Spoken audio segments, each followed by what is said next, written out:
Hey, the camera's on.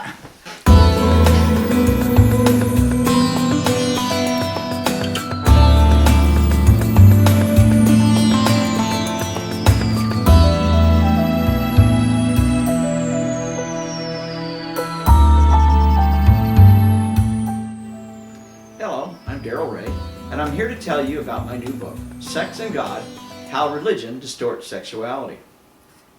Have you ever laid awake at night with a powerful urge to masturbate, but afraid that Jesus is watching and might send you to hell for abusing yourself? Were you ever told that sex before marriage is sinful and will ruin your marriage?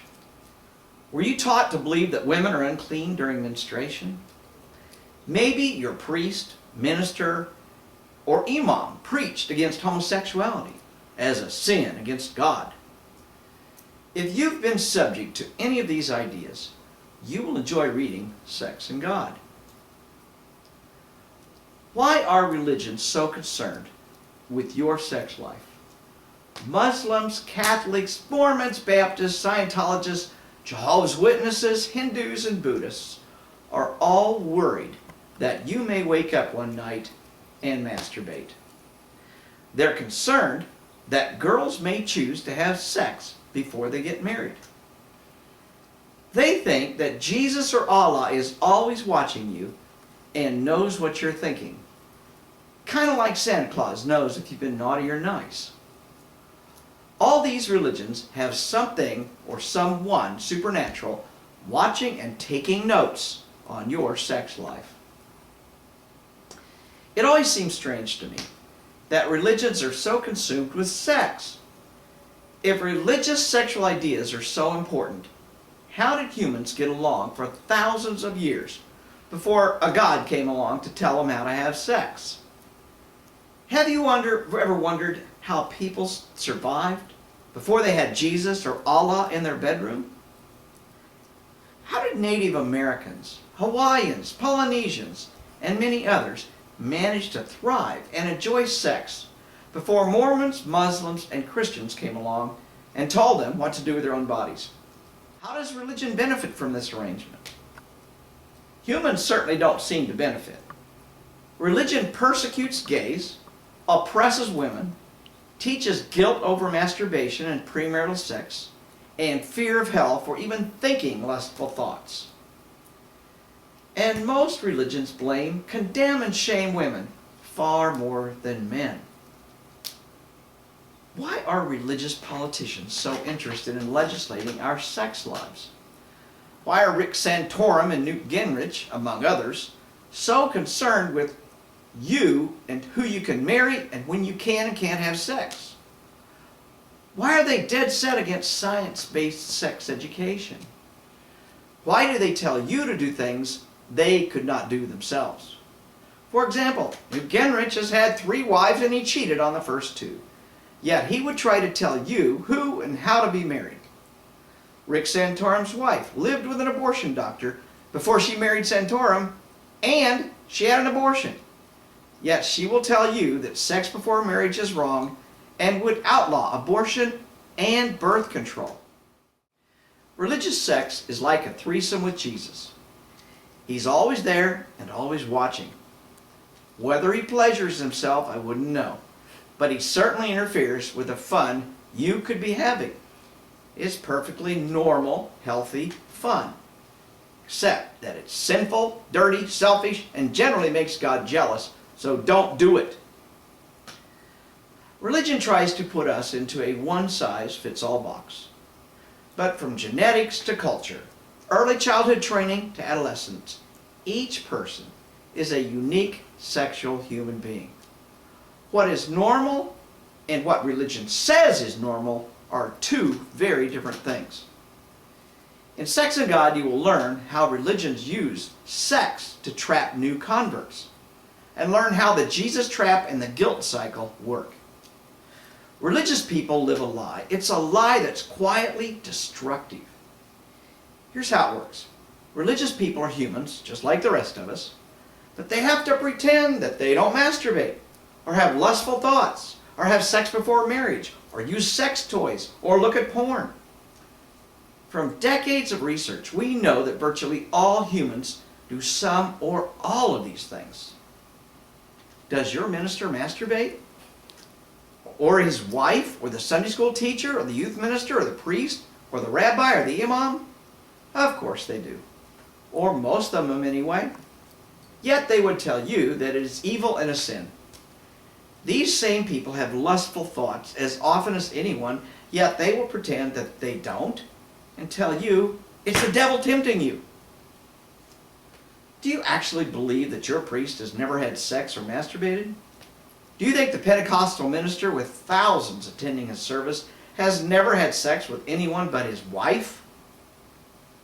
Do you really believe the Sunday school teacher never uses porn?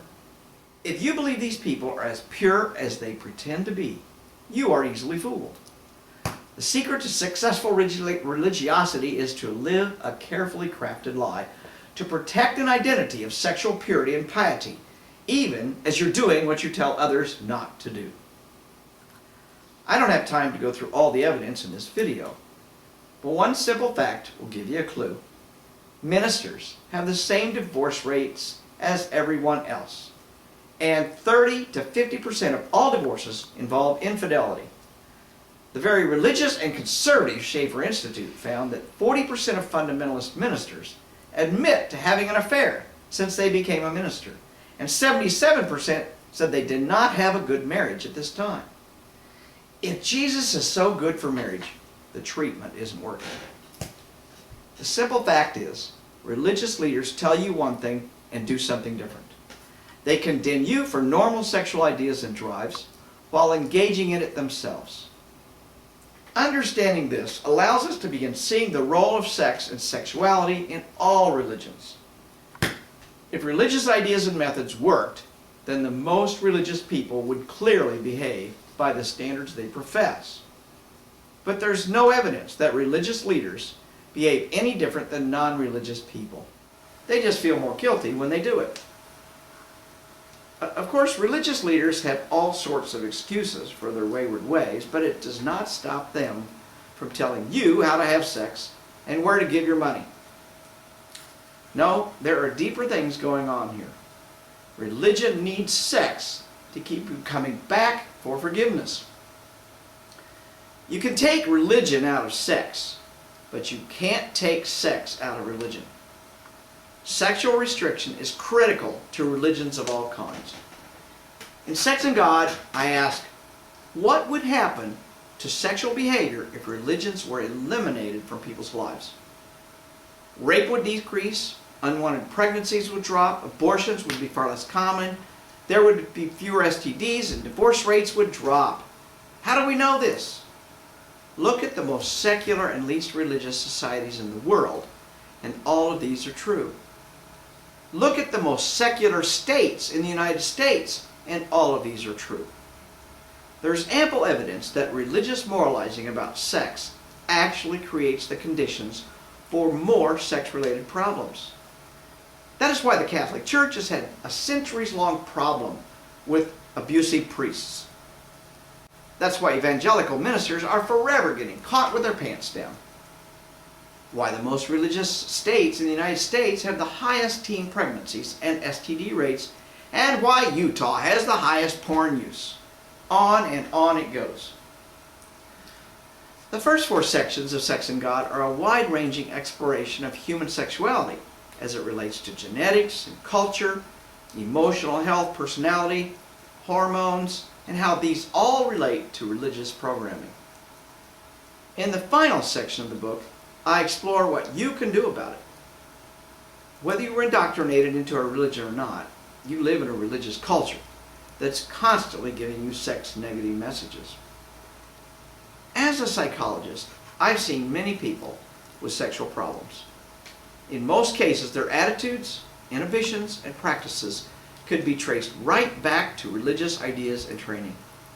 Even lifelong atheists can get infected with ideas that are religiously based, because we live in a culture that's steeped in religion.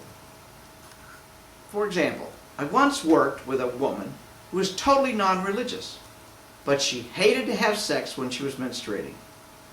Exploring this, we found that she had strong feelings of uncleanliness during that time of the month. Where did she learn this idea? She certainly wasn't born with it. She learned it from her devout Catholic grandmother who babysat her when she was a girl and told her all kinds of sexual myths, including the idea that women are unclean during menstruation. It was clearly religious programming, although she had never thought of it that way. Responsible sexual ethics and behavior are not found in a 2,000-year-old holy book. Determining what is right, ethical, and appropriate for you and your partner or partners is critical for your happiness and safety. And you won't find it in the Bible or Quran. Sex and God is written to help you discover the impact of religion on you and your sex life and what you can do about it. Go to ipcpress.com or Barnes & Noble or Amazon and buy a copy now. And all this talk about sex has made me horny.